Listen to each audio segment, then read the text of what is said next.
Good morning, Belen. I'm Stephen Kayas, and welcome to this edition for today, December 13th, 2016.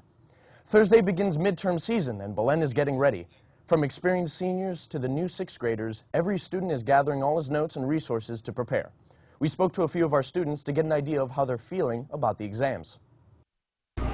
So we're happy and a little sad that finally our midterms are coming to an end because, we're getting them out of the way, but our year's coming to an end, and this is just the first sign of that.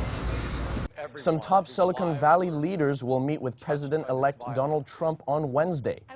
Sources say the meeting in New York will include executives from Apple, Facebook, Microsoft, and Intel, among others. But much of the tech industry slammed Trump during the campaign, saying he would stifle innovation. And going forward, the industry could clash with him over immigration and net neutrality.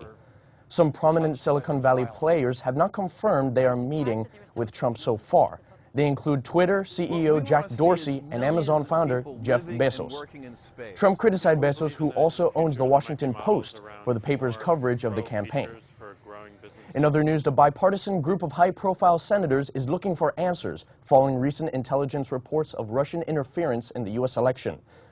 Republican Senator John McCain and Lindsey Graham joined Democratic Senators Chuck Schumer and Jack Reed to call for an investigation into the findings. On Sunday, the senators said the reports should alarm every American. The call for a probe comes after U.S. intelligence agencies said they concluded Russia directing the hacking of Democratic operatives and other moves in an effort to help Donald Trump defeat Hillary Clinton in the 2016 election. Trump has blasted the findings, calling the assessment ridiculous. In an interview on Fox News Sunday, the president-elect said he doesn't believe the report and asserted the CIA has no idea who is involved in the hacking. All right, guys, let's check out the scoop. This past weekend, the Fort Lauderdale hosted the Paradise City Comic-Con. Leo Abate has more.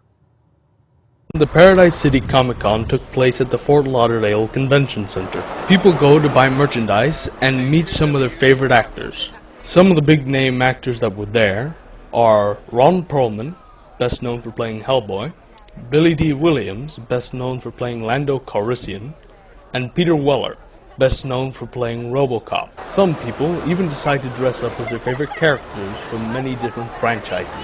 Why I do this, it's fun for me. I love cosplay. You can be anything you want to be. There are also some people who take it to the next level and actually create remote control props, such as this R2 unit.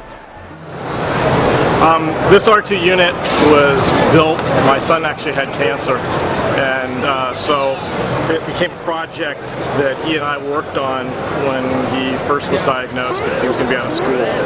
And we started into it, and then it quickly became obvious that he wasn't going to be able to help out because the chemo just took him way too much and took too much out of him. So I continued working on him, and then once he was operational, we were taking him over to Joe DiMaggio Children's Hospital to help the other kids on the cancer floor just kind of brighten up their day as well, because we were spending a lot of time there. My son is a cancer survivor now, and he's a big cosplay fan, so we're out here having a good time, and R2 is seeing everybody. This has been Leo Abate for WBLN. Thanks, Leo. Now stay tuned as we bring you weather and sports right after these messages.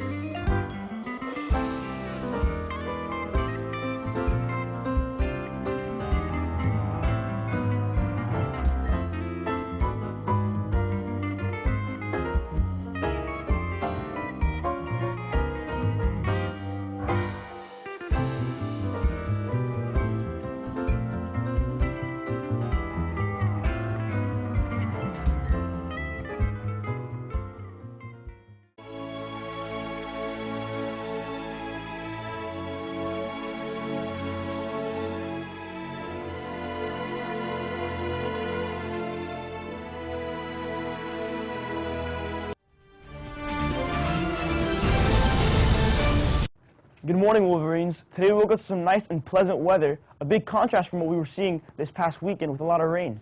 Now, what the forecast is going to be showing us today is we are going to be having some rain. However, it's going to be off the coast, not going to be hitting us because of the winds that are going to be going easterly, and that's not going to be hitting us till maybe tomorrow, but even then it will be a small amount. And with that, let's take a look at the actual forecast. We are going to be having some pretty good weather. Temperatures are going to be a high of 82, low of 69, relative humidity at 82%. there's that little bit of rain we're going to be seeing, and for the most part, it is going to be a sunny day. Now, the next 3 days are also going to be pretty sunny. As you can see, we're going to be having clear skies and no rain. Highs will be in the low 80s, and on Friday, we'll be having a high of 77. And for the lows, we are going to be seeing some lows in the 60s. Friday will be a little bit of a different day because we're going to be having temperatures remaining in the 70s. Mostly, the chances of rain will be 10s and 20s.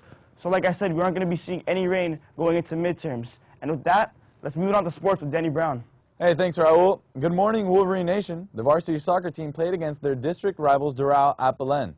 The game started off with Doral scoring 2 quick goals in under 5 minutes. Belen was able to limit the damage and make it 2-1 at the half. Although the Wolverines seemed to control the game the second half, they couldn't get anything going. Their shots were off target and really couldn't get anything going offensively. The 2 quick goals seemed to be the difference in the game. The 6th grade soccer team plays at Gulliver. Let's go to basketball. The JV and varsity basketball teams play at Doral. Game time is 6 and 7:30. It's a big game for the varsity team as they look to improve their district record to 5-0. The game will be played at St. Brendan, and there will be a Belen student section. So join the crowd and make some noise. The freshman basketball team will host American Heritage at 6 p.m. The middle school blue basketball team and gold basketball team will host Gulliver. And finally, the JV varsity track and field teams begin practice at 3:30 p.m. Let's go to Miami sports. The Miami Dolphins, well, it was a rough game against the Cardinals. It looked like a game that they were going to win, and then Ryan Tannehill, of course, got hurt, and, well, Matt Moore saved the day. Let's go to the highlights. Carson Palmer, first drive. Look who it is. It's Hull. Well, it's his first game. It's his first interception, first game started in his career. Gets the pick from the injured Kiko Alonso. Then right after that, the Dolphins fire back. It's a nice throw by Ryan Tannehill. Kenny Stills says, hey, look, good defense. I just caught it. Shake your hand. Then it's Ryan Tannehill again. The score is 14-9. Look at Juice. Oh, he's slippery. He'll take this one all the way to the 3-yard line. He hits his own player. The only reason he didn't score. Boom. And he's down at the 3. He ended up the game with 104 yards, and Tannehill finds the easy open receiver, his second touchdown of the game. Actually, that was his third. It's now 21-9. Tannehill. That's the play that scares Miami Dolphins fans the most. Just when we're in this playoff race, the quarterback gets injured, and, well, he has to call the guys in. And it's a sprained ACL and MCL, so he might actually have the chance to get back in this season. Here it is, and just nasty stuff. Hate to see it. He's such a good guy, great teammate.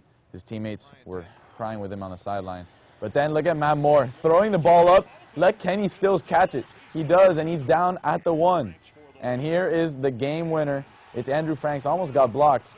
And what a great game for the Miami Dolphins. That's all for sports. Now back to you guys at the desk. Thank you, Brown. Now be sure to follow us on YouTube, Twitter, and Facebook for all the latest news and pictures. I'm Stephen Kayas. Thank you for watching. Have a wonderful day, and stay golden, Wolverines.